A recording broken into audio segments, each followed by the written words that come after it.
So guys, இன்றைக்கி நம்ம என்ன வீடியோ பார்க்கலாம் அப்படின்னு பார்த்திங்கன்னா, வண்டி மெயின்டெனன்ஸ் பற்றி தான் நீங்கள் ஃபுல்லாக பார்க்க போகிறோம். ரொம்ப நாளைக்கு அப்புறம் நம்ம நேசமணி வந்து கண்ணில் காட்டுறேன்னு நினைக்கிறேன்.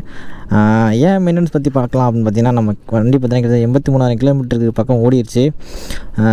ஸோ எனக்கு வந்து அந்தளவுக்கு வந்து என்னென்ன வேலை வச்சுருக்கு இது வரைக்கும், என்னென்னலாம் வண்டியில் கம்ப்ளைண்ட் வந்திருக்கு அப்படிங்கிறத பற்றி வந்து இன்றைக்கி நான் சொல்ல போகிறேன்.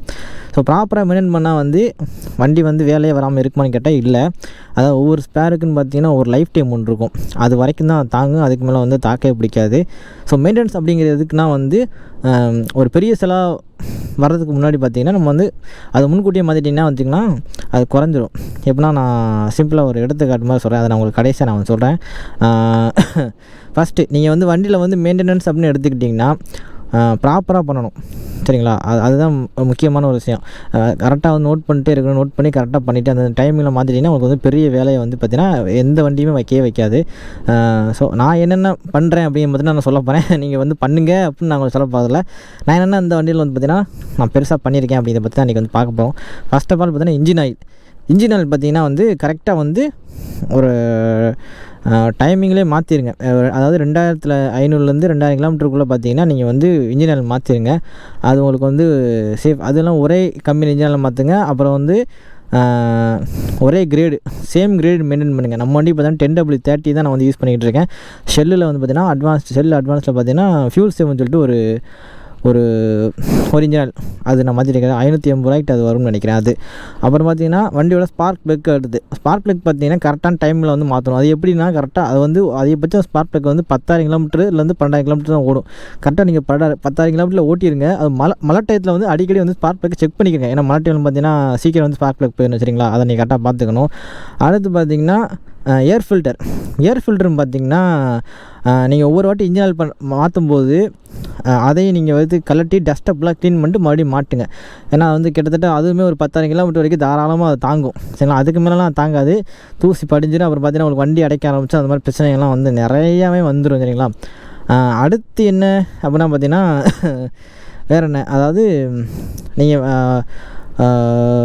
இந்த கேபிள்ஸ் தான். இப்போ நீங்கள் பிரேக் கேபிள்ஸ் இருக்குது, ஆக்சிலேட்டர் கேபிள், அப்போ இதெல்லாம் பார்த்தீங்கன்னு வச்சுங்களேன் உங்களுக்கு வந்து டைமிங்கில் மாற்றுற மாதிரி இருக்கும். இது இப்போ ஆக்சிலேட்டர் கேபிள் இருக்குது அப்படின்னா நீங்கள் டைமிங்கில் எப்போ மாற்றலாம் அப்படின்னு பார்த்தீங்கன்னு வச்சுங்களேன். நீங்கள் வந்து வண்டி ஸ்டார்ட் பண்ணிட்டு நீங்கள் இப்படி செய்யும்போது வந்து தேவையில்லாமல் ஆக்சிலேஷன் ஆச்சு அப்படின்னு பார்த்தீங்கன்னா கண்டிப்பாக வந்து பார்த்திங்கன்னா அது பழைய கேபிளாக இருக்குது, துருப்பிடிச்சி போயிருக்கும். அதனால தான் அப்படிங்கிற.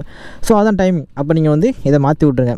வந்து கிளச்சு கேபிள் பார்த்தீங்கன்னா இதே இப்போ மாற்றது அப்படின்னா வந்து உங்களுக்கு பிடிக்கும் போதே தெரியும், ஒரு சவுண்டு மாதிரி வந்து கிரிச்சுன்னு ஒரு சவுண்டு கேட்கும். அது இந்த பிரேக்கும் சரி, ஃப்ரண்ட் பிரேக்கும் சரி, கிளச்சும் சரி, ஒரு மாதிரி கிரிச்சு சவுண்டு கேட்கும். அப்போ என்ன பண்ண, லைட்டாக அதில் ஆயில் ஊற்றி வந்து லைட்டாக அந்த கேபிள் ஆயில் ஊற்றி ஃப்ரீ பண்ணி பாருங்கள். அப்படி இருந்து மறுபடியும் கருக்குன்னு சொல்லி வச்சுக்கோங்க, கண்டிப்பாக அது வந்து கேபிள் தான் போயிருக்கும். ஸோ அதையும் மாற்றிருங்க. ஏன்னா வந்து இதெல்லாம் பிரேக் பிடிக்கிறோம், அதெல்லாம் ரொம்ப முக்கியமான ஒரு விஷயம். அதெல்லாம் வந்து அந்த டைமிங்கில் வந்து மாற்றிருங்க. அதான் டைமிங். அதாவது டைமிங் சொல்ல முடியாது, இதுக்கெல்லாம் அந்த இது தெரிஞ்சு போயிடும். இப்போ இழுக்கும்போது ஒரு மாதிரி பல்ல கசிக்கு இருக்கிற மாதிரி கரகரன்னு கேட்கும். அந்த டைமில் வந்து நீங்கள் மாற்றிட்டிங்கன்னா உங்களுக்கு ரொம்ப ரொம்ப நல்லது. ஸோ முக்கியமான இன்னொரு விஷயம் சொல்ல மறந்துட்டேன். நான் இந்த வண்டி வாங்கி பார்த்தீங்கன்னா என்னென்ன வேலை பார்த்தேன் அப்படின்னா வந்து அதை நான் கடைசியாக சொல்கிறேன். நம்ம இந்த வீடியோ முடிச்சிடுவோம்.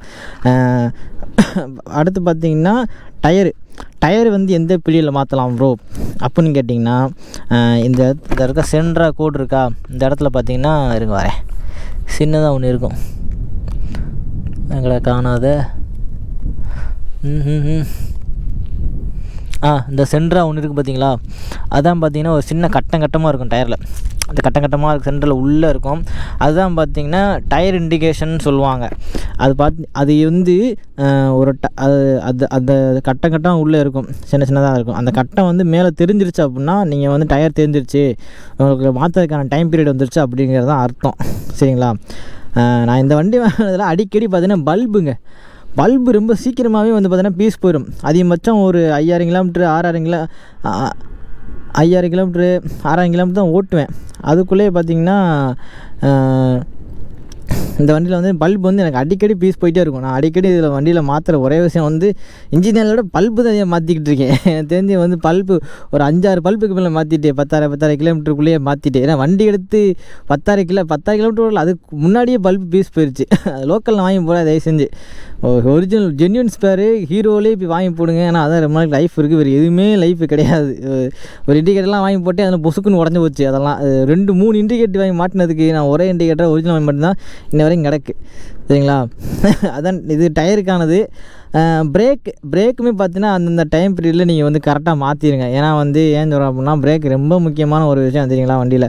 ஏன்னா நீங்கள் எதாவது ஸ்பீடாக போய்ட்டு இருப்பேன், பிரேக் பிடிக்கணும், அவர் பிடிக்கலாம் முடிஞ்சாரோ வராங்க கோயிந்தா போக வேண்டியதான் முடிஞ்சு வச்சு. பிரேக் எப்படின்னா வந்து நீங்கள் உங்களுக்கே தெரியும், நீங்கள் டைட் ஏற்ற லூஸ் ஆகிடும். உங்களுக்கு பிடிச்சா வந்து அந்தளவுக்கு பெருசாக இது ப்ளே இருக்காது. அதனால் வந்து அந்த டைமில் வந்து பிரேக்லாம் மாற்றிடுங்க.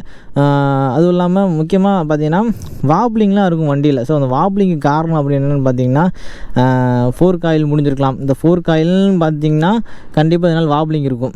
சரிங்களா? இந்த ஃபோர்க் ஆயில் பார்த்தீங்கன்னா நீங்கள் ஒழுங்காக டைமில் மாற்றாட்டா உங்களுக்கு வந்து என்ன சொல்கிறது, ஒழுங்காக வந்து உங்களுக்கு அதை புஷ் பண்ணி கொடுக்காது, கரெக்டாக அது வேலை செய்யாது. அப்போ அதை நீங்கள் எப்போ மாற்றலாம் அப்படின்னு பார்த்தீங்கன்னா ஒவ்வொரு 15,000 கிலோமீட்டருக்கு ஒருக்கா அந்த ஃபோர்க் ஆயிலையும் கரெக்டாக நீங்கள் மாற்றிடுங்க. மாற்றிட்டிங்கன்னா உங்களுக்கு கரெக்டாக இருக்கும். வேறு என்ன இருக்குது வண்டியில் கரெக்டாக பிரேக்கு சொல்லியாச்சு, எல்லாமே சொல்லியாச்சு. ஸோ மெயின்டெனன்ஸ்க்கு பார்த்தீங்கன்னா இதுதான் ஓகே. மெயின்டெனன்ஸ் பார்த்தீங்கன்னா இவ்வளோ தான் வண்டியில். இது நீங்கள் ப்ராப்பராக பண்ணாலே போதும், உங்களுக்கு வந்து எந்த ஒரு வேலையுமே வைக்காது, வண்டி போயிடும். நல்லாவே வந்து இருக்கும் வண்டி, உங்களுக்கு கடைசி வரைக்கும் உங்களுக்கு நல்லாவே இருக்கும். ஸோ அடுத்து என்ன அப்படின்னு பார்த்தீங்கன்னா ஒரு முக்கியமான விஷயம் சொல்லிடுறேன். செயின் ஸ்ப்ராக்கெட்லாம் வண்டியில் வந்து ரொம்ப முக்கியமான ஒரு விஷயம். ஏன் பார்த்தீங்கன்னா இது வந்து நான் வந்து முதல் செயின் ஸ்ப்ராக்கெட் 42,000 சில்லற கிலோமீட்டர் நான் வந்து மாற்றினேன். எனக்கு கிலோமீட்டர் ஓடிச்சு. ஏன் எனக்கு இவ்வளோ ஓடிச்சு பார்த்தீங்கன்னா நான் கரெக்டாக வந்து ஒரு 500 கிலோமீட்டருக்கு ஒருக்கா வந்து செயினை செக் பண்ணிக்கிட்டே இருப்பேன்.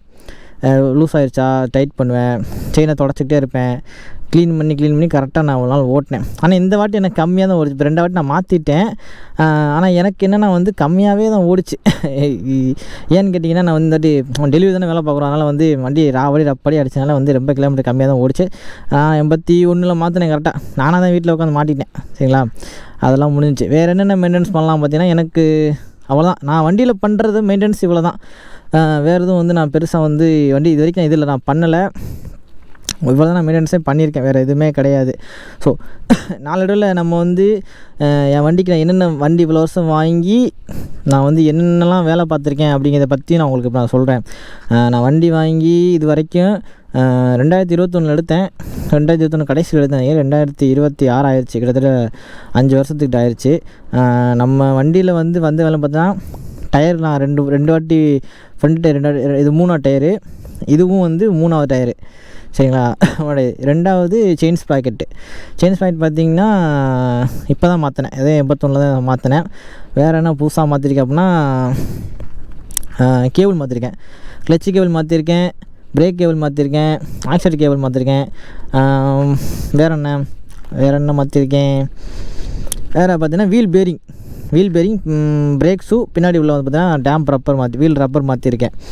வேறு வந்து மாற்றினோன்னா ஒரு பெரிய வேலைன்னு பார்த்தீங்கன்னா ஃபியூல் பம்பு பார்த்தீங்கன்னா இப்போ தான் மாற்றினேன்.